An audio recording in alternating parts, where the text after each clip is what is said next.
কালি Hormuz প্ৰণালীৰ কথা আপুনি বিস্তৃতভাৱে কৈছিল আৰু এই হৰমুজ প্ৰণালীৰে চাহৰ ৰপ্তানি ভাৰতৰ পৰা ইৰানলৈ কৰিব নোৱাৰাৰ বাবে বা কৰাৰ ক্ষেত্ৰত কিছু জটিলতা আহি পৰাৰ বাবে এতিয়া দেখিবলৈ পোৱা গৈছে ভাৰতৰ অৰ্থডক্স চাহ ক্ৰয় কৰিবলৈ ক্ৰেতাই ভয় কৰিছে আৰু সেই প্ৰভাৱ অসমৰ চাহৰ উদ্যোগটোতো বা বজাৰখনতো পৰা দেখিবলৈ পোৱা গৈছে গোটেই বিষয়টো সন্দৰ্ভত মই আপোনাৰ পৰা বিস্তৃত বৰ্ণনা বিচাৰিম অৰাজীৱ চাওক আমাৰ হাতত এই সন্দৰ্ভত কিছু এক্সক্লুসিভ তথ্য আহি পৰিছে দেখা গৈছে যে ভাৰতৰ যি চাহৰ যি ৰপ্তানি এই ৰপ্তানি বাণিজ্যত এই যি যুদ্ধৰ প্ৰভাৱ পৰিছে বিশেষকৈ ইৰাণ আৰু ইজৰাইলৰ যি যুদ্ধ এই যুদ্ধৰ প্ৰভাৱ ভাৰতৰ যি ৰপ্তানি বাণিজ্যত পৰাটো স্পষ্ট ৰূপত আমাৰ হাতলৈ তথ্য আহি পৰিছে বিশেষকৈ চাহৰ বজাৰখনলৈ যদি আমি চাওঁ আমি ক'ব লাগিব যে ভাৰতৰ যি চাহৰ ৰপ্তানি তাত সৰ্বাধিক সংখ্যক চাহৰ যি আধিপত্য সেই আধিপত্য অসমৰ চাহে লৈ আছে আৰু বিশেষকৈ অৰ্থডক্স চাহৰ বিশেষ চাহিদা আছে মধ্যপ্ৰাচ্যৰ দেশসমূহত আৰু এই ক্ষেত্ৰত প্ৰথমে নাম ল'ব লাগিব ইৰাণত অৰ্থডক্স চাহৰ চাহিদা অত্যন্ত বেছি কিন্তু এই যি যুদ্ধ সদৃশ পৰিৱেশ বা যুদ্ধ যি চলি আছে এই যুদ্ধৰ বাবে ইৰাণলৈ চাহৰ যি ৰপ্তানি সেই ৰপ্তানি বাণিজ্য ব্যাঘাত হৈছে আমাৰ ভাৰতৰ যিবোৰ বন্দৰ আছে এই বন্দৰসমূহত চাহৰ যি চাহ ভৰ্তি যিবোৰ জাহাজ আছে সেই জাহাজবোৰ যাব পৰা নাই বিশেষকৈ কলকাতা যি বন্দৰ সেই বন্দৰত জাহাজ আবদ্ধ হৈ আছে ইয়াৰ উপৰি মুম্বাই যি বন্দৰ আছে মুম্বাই বন্দৰত চাহ কঢ়িওৱা জাহাজ বন্ধ হৈ আছে আৰু কোচি এই তিনিওটা বন্দৰত ভাৰতৰ বিভিন্ন ৰাজ্যৰ বিশেষকৈ অসম পশ্চিমবংগ আৰু দক্ষিণাত্যৰ যিবোৰ ৰাজ্যৰ চাহ আছে সেই চাহ বিদেশলৈ যোৱাত বাধা আহি পৰিছে এই যুদ্ধৰ পৰিৱেশৰ বাবে আৰু মই ক'ব লাগিব যে আৰৱ সাগৰ আছে যে ভাৰতৰ যি মালবাহী জাহাজ আছে এই মালবাহী জাহাজসমূহ আৰৱ সাগৰেদি হৰমুজ প্ৰণালী হৈ মধ্যপ্ৰাচ্যৰ দেশসমূহলৈ যায় আৰু এই ক্ষেত্ৰত সৰ্বাধিক চাহৰ যদি আমি চাহিদাৰ যদি আমি চাওঁ তেতিয়াহ'লে আমি দেখা পাম যে সেয়া হৈছে ইৰাণ আৰু অন্যান্য দেশসমূহলৈ যায় সৌদি আৰবিয়াৰ পৰা আৰম্ভ কৰি অন্যান্য মধ্যপ্ৰাচ্যৰ দেশসমূহলৈ অসমৰ চাহ যায় বিশেষকৈ অৰ্থডক্স চাহৰ তাত চাহিদা বেছি চিটিচি চাহৰ চাহিদা তাত বেছি নাই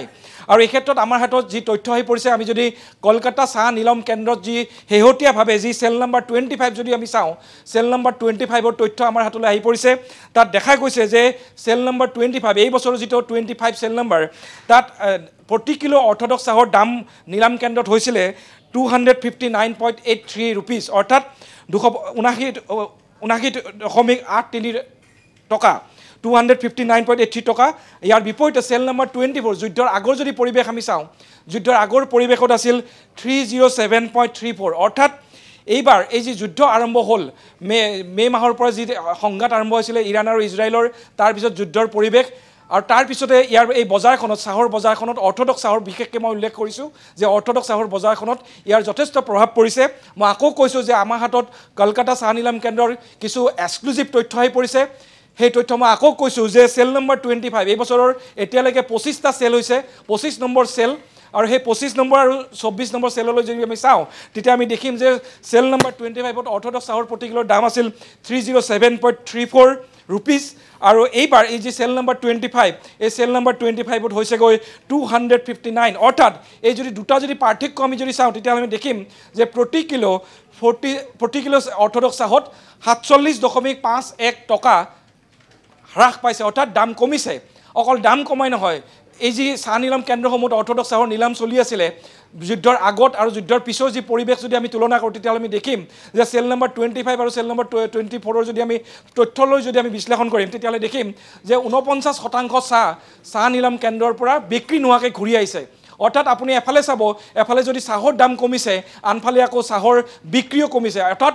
49% চাহ 49% চাহ অৰ্থডক্স চাহ নিলাম কেন্দ্ৰৰ পৰা বাহিৰ হৈ আহিছে এই যুদ্ধৰ পৰিৱেশৰ বাবে আৰু ইয়াৰ বিপৰীতে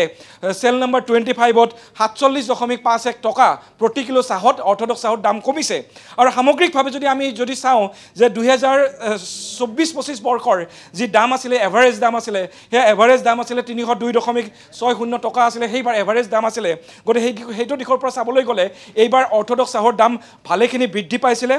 চেল নম্বৰ 24ত আমি দেখিছিলোঁ যে 307.34 3-4 টকা আমি দেখিবলৈ পাইছিলোঁ যোৱা বছৰৰ তুলনাত এইবাৰ ভাল দাম আছিলে কিন্তু সামগ্ৰিকভাৱে এই যে যুদ্ধৰ পৰিৱেশ এই যুদ্ধৰ পৰিৱেশৰ বাবে চাহৰ দাম কমিছে অৰ্থডক্স চাহৰ দাম কমিছে চাহিদা কমিছে বিশেষকৈ ইৰাণ মই আকৌ কৈছোঁ যে মধ্যপ্ৰাচ্যৰ যিবোৰ দেশে ভাৰতৰ পৰা চাহ নিয়ে বিশেষকৈ অসমৰ পৰা চাহ নিয়ে ইয়াত দেখা গৈছে যে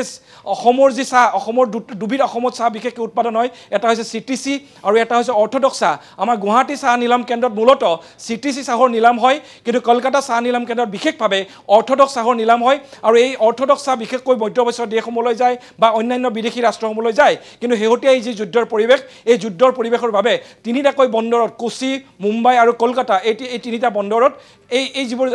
চাহ আছিলে অৰ্থডক্স চাহ সেই জাহাজসমূহ ইতিমধ্যে আবদ্ধ হৈ আছে আৰু ইয়াৰ ফলত এই যি জাহাজ আবদ্ধ হৈছে ইয়াৰ ফলত অতি কমেও 200 কোটি টকাৰ লোকচানৰ সন্মুখীন হ'বলগীয়া হৈছে চাহ ব্যৱসায়ীসকল আৰু দেখিবলৈ পোৱা গৈছে যে নয়ন প্ৰদীপ কুমাৰ আৰু এটা বিষয় মই আপোনাৰ পৰা জানিব বিচাৰিম যেহেতু ট্ৰুৱেন প্লাছ চাহৰ কথা কোৱা হৈছে বা এটা প্ৰসংগ উত্থাপন কৰা হৈছে সেই চাহৰ দাম কিয় বেছি সেইটো আপোনাৰ পৰা অকণমান জানিব বিচাৰিম বজাৰত সেই চাহটোৰ বিশেষত্ব কি সেই কথা অকণমান আপোনাৰ পৰা জানিব বিচাৰিম এই গোটেই বিষয়টো সন্দৰ্ভত হয় ৰাজীৱ চাওক নিশ্চিতভাৱে মই কথা জনাব খুজিম যে আমি অসমত সৰ্বাধিক চাহ উৎপাদন হয় সৰ্বাধিক ৰপ্তানি হয় কিন্তু বহু কথা হয়তো আমাৰ অগোচৰে থাকি গৈছে আৰু এই ক্ষেত্ৰত আপুনি চাব আমি স্ক্ৰীনত এটা ছেকেণ্ড ফ্লাছ বুলি আমি এটা শব্দ ব্যৱহাৰ কৰিছোঁ এই ছেকেণ্ড ফ্লাছ যিটো চাহ এই চাহৰ বিশেষ কদৰ আছে মধ্যপ্ৰাচ্যৰ যিবোৰ দেশ আছে এই দেশসমূহত বিশেষকৈ ছেকেণ্ড ফ্লাছ চাহ তেওঁলোকে বিচাৰে আৰু এই যিটো ছেকেণ্ড ফ্লাছ চাহ এইটো হৈছে 15 মে অৰ্থাৎ মে মাহৰ প্ৰথম ভাগৰ পৰা জুন মাহৰ শেষলৈকে যিখিনি চাহ উৎপাদন হয় ছেকেণ্ড হাৰ্ভেষ্টিং বুলি কোৱা হয় কাৰণ মাৰ্চৰ পৰা চাহৰ উৎপাদন প্ৰক্ৰিয়াটো আৰম্ভ হয় ফাৰ্ষ্ট ফ্লাছটো আহে মাৰ্চত ছেকেণ্ড ফ্লাছটো আহে মে মাহৰ পৰা জুন মাহৰ ভিতৰত এই সময়ছোৱাত দেখা গৈছে যে এই সময়ছোৱাত অসমৰ যিটো জলবায়ু সেই জলবায়ু চাহৰ কাৰণে অত্যন্ত অনুকূল জলবায়ু অৰ্থাৎ সেই সময়ত বিশেষ চাহ উৎপাদন হয় অসমত বিশেষকৈ দিনত গৰম থাকে ৰাতি বৰষুণ হয় আৰু সেইবাবে চাহৰ উৎপাদন প্ৰক্ৰিয়াটো ভাল হয় চাহৰ যিটো উৎপাদন থাকে সেই উৎপাদনটো ভাল হয় আৰু সেইবাবে মধ্যপ্ৰাচ্যৰ দেশসমূহে বিশেষকৈ ইৰাণে ছেকেণ্ড ফ্লাছ চাহ যিটো আছে সেই ছেকেণ্ড ফ্লাছ চাহৰ তেওঁলোকে চাহিদাটো বহুত বেছি আৰু সেইবাবে ছেকেণ্ড ফ্লাছ চাহটো তেওঁলোকে বেছিকৈ বিচাৰে আৰু সেইবাবে এইবাৰ দেখা গৈছিলে যে এই যি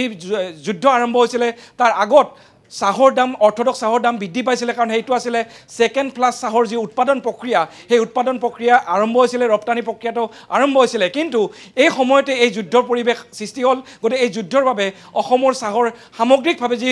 ৰপ্তানি কাৰ্য আছে ৰপ্তানিত কিন্তু ব্যাঘাত জন্মা পৰিলক্ষিত হৈছে